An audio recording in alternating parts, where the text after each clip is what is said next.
இன்னைக்கு இந்த வீடியோல நம்ம எதை பத்தி பார்க்க போறோம் அப்படின்னா, எம்ஜிஆர் அவர்களை பற்றியும், ஜெயலலிதா அவர்களை பற்றியும் பத்திரிகையாளர் வலம்புரிஜான் அவர்கள் ஒரு தொடர் ஒன்றை எழுதினார். அந்த தொடர்ல ஜெயலலிதாவிற்கு குடிப்பழக்கம் இருப்பதாகவும், எம்ஜிஆரும் ஜானகியும் சேர்ந்து ஜெயலலிதாவை அழிப்பதற்காக மந்திரவாதிகளை போய் சந்தித்ததாகவும் பல செய்திகளை அந்த தொடர்ல வலம்புரிஜான் எழுதியிருக்கிறாரு. அதை தான் நாம இன்னைக்கு இந்த வீடியோல விரிவா பார்க்க போறோம். வாங்க வீடியோக்குள்ள போகலாம். எம்ஜிஆரின் இலக்கிய மனதில் ஒழுகிய ரத்தத்தை உறிஞ்சி ஊரை ஏமாற்றுகிற அரசியல் அட்டை ஜெயலலிதா. எம்ஜிஆரின் மதுவிலக்கு கொள்கையை ஜெயலலிதா கடைபிடித்தாரா?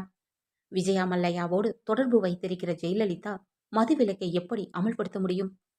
1969ஆம் ஆண்டு இறுதியில் சென்னை SIET கல்லூரி விழாவில் ஜெயலலிதா கலந்து கொண்டார். அப்போது அவர் பேசியதை அவ்வளவு எளிதாக மறந்துவிட முடியுமா? SIET கல்லூரி மாணவிகள் சிலர் ஜெயலலிதாவை பார்த்து, நீங்கள் குடிப்பீர்களா என்று கேட்டார்கள். குடிப்பது ஒன்றும் கொலை குற்றம் அல்ல. நினைவு இழக்கும் அளவிற்கும் நிதானம் தவறுகிற அளவிற்கும் குடிப்பதுதான் தவறு. சாதாரண கொக்கோ கோலாவில் ஆஸ்ப்ரோ மாத்திரைகளை கலந்து குடித்தாலே கிக்கு உண்டாகிறது.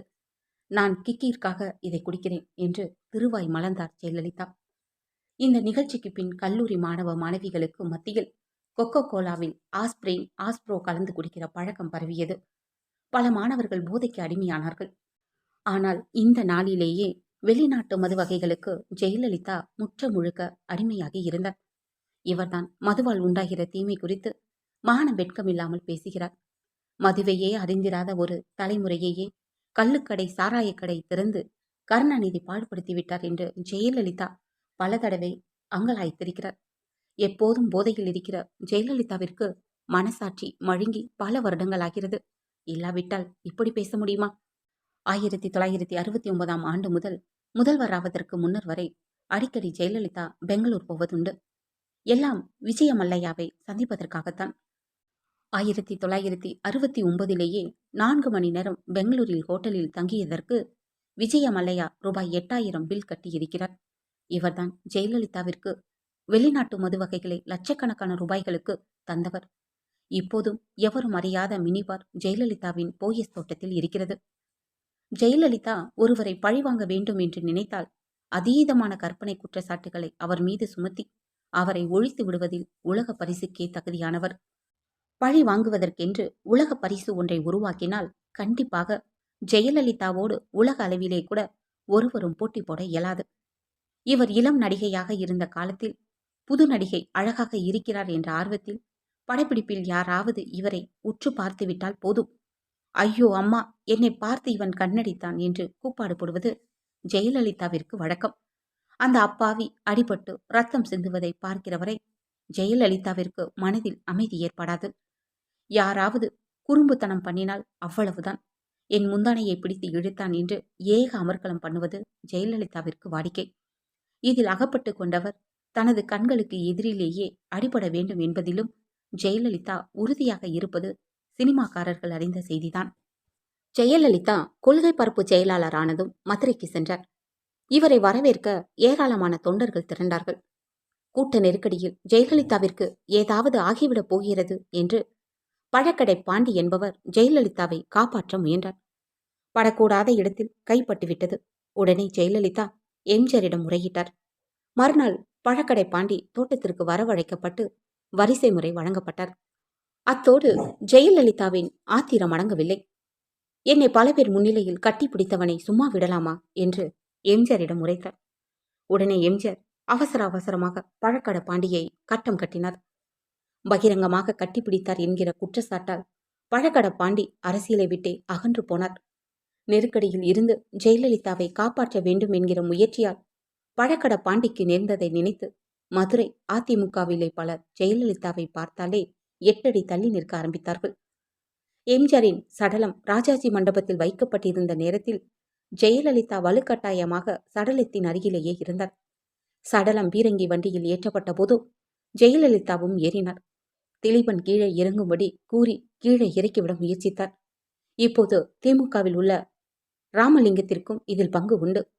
ஆனால் ஜெயலலிதா, என்னை காலால் உதைத்தார்கள், கையை முறித்தார்கள், தரதரவென்று தரையிலே இழுத்தார்கள் என்று ஒப்பாரி வைக்கவில்லையா? ஒரு பெண் துணிந்து வெளியில் சொல்லக்கூடாத வார்த்தைகளை பொய் என்று தெரிந்தும் நம்புவார்களா மாட்டார்களா என்றும் கூட எடை போட்டு பார்க்காமல் சொல்லுவது ஜெயலலிதாவிற்கு எப்போதுமே வழக்கம். இதே பழிகார குணம்தான் ஜானகி அம்மையார் தான் மோரில் விஷம் கலந்து கொடுத்து எம்ஜிஆரை கொன்றார் என்று அந்த அம்மாளின் வெந்த புண்ணிலை வேல் பாய்ச்சியது. எம்ஜிஆர் நோய்வாய்ப்பட்டு அப்போலோ மருத்துவமனையில் இருந்தபோதே தன் மீது திராவகம் வீச முயற்சித்தார் என்று ஜானகி அம்மையார் மீது ஜெயலலிதா பழி சொன்னார். குலதெய்வத்தை கும்பிட போன ஜானகி அம்மையார் நாமக்கல்லில் எம்ஜிஆருக்கு பழக்கமான ஜோதிடரை சந்தித்தார். இவர் ஜோதிடர் என்பது நாடறிந்த செய்தி. ஆனால் இவர் ஜோதிடரே அல்ல, மந்திரவாதி. என்னை கொல்லுவதற்காக இவர் மூலமாக ஜானகி அம்மையார் பில்லி சுனியம் வைக்கிறார் என்று ஜெயலலிதா அபாண்ட கதை விரித்தார். இது மாதிரி குற்றச்சாட்டுகளை ஜானகி அம்மையார் மீது சுமத்திய போது ஜெயலலிதா ஒரு கட்சியின் தலைவர். இப்படிப்பட்ட பொறுப்பற்ற பழிகார குணம் ஜெயலலிதாவிற்கு ஏதோ ஒரு நாள் இளங்காலை சொப்பனத்திற்கு பிறகு வந்துவிடவில்லை. எம்ஜிஆர் மீதே இம்மாதிரி அபாண்டமான பழிகளை நாக்கூசாமல் சொன்னவர்தான் ஜெயலலிதா. தயாரிப்பாளர் டைரக்டர் PR பந்துரு கங்கா கௌரி என்ற படம் தயாரித்தார். ஜெயலலிதா இந்த படத்தில் நடித்தார். படப்பிடிப்பிற்காக பெங்களூரில் உள்ள பிருந்தாவனம் ஹோட்டலில் தங்கியிருந்தார். அவர் இரவில் அறையில் தங்கியிருந்த போது ஜன்னல் வழியாக எவரோ இருவர் திராவகம் வீசினார்கள். எம்ஜிஆர் தான் ஆட்களை வைத்து என் முகத்தில் திராவகம் வீசி என் முகத்தை சேதப்படுத்தி விகாரமாக்க முயன்றார் என்று துணிந்து பொய் சொன்னவர்தான் ஜெயலலிதா. 1977 ஆகஸ்ட் மாத பத்திரிகைகளில் ஜெயலலிதாவின் இந்த அபாண்டமான குற்றச்சாட்டு பிரசுரகமாகி உள்ளது. ஜெயலலிதா சொந்த வாழ்க்கையிலும் சினிமா வாழ்க்கையிலும் தோல்வி அடைந்து விரக்தியின் விளிம்பில் நின்ற நேரம். பகலுக்கும் இரவுக்கும் வித்தியாசமில்லாமல் குடிப்பார், அழுவார், சிரிப்பார், தூக்க மாத்திரைகளை துணைக்கு அழைப்பார், பிறகு தப்புவார். ஏறத்தாழ ஒரு மனநோயாளியைப் போல ஜெயலலிதா மாறிப்போன நேரம். இந்த நேரத்திலும் கூட எம்ஜிஆரின் இரக்க குணம் ஒன்றுதான் ஜெயலலிதாவிற்கு தவணை முறையில் உயிரை தந்து கொண்டு இருந்தது. இருந்தும் என்னுடைய வேதனைகளுக்கும் உடல் ரோகங்களுக்கும் எம்ஜிஆர் தான் காரணம். மலையாள முஸ்லிம் மந்திரவாதியை வைத்து எம்ஜிஆர் என்னை அழிக்க முயற்சி செய்கிறார். கொஞ்சம் கொஞ்சமாக என்னை சித்திரவதை செய்து எம்ஜிஆர் சாகடிக்க முயற்சிக்கிறார். இந்த மலையாள மந்திரவாதியை எம்ஜிஆருக்கு அறிமுகம் செய்து வைத்தது சாண்டோ சின்னப்பதேவர் என்றெல்லாம் ஜெயலலிதா பத்திரிகைகளுக்கு பேட்டி கொடுத்தார்.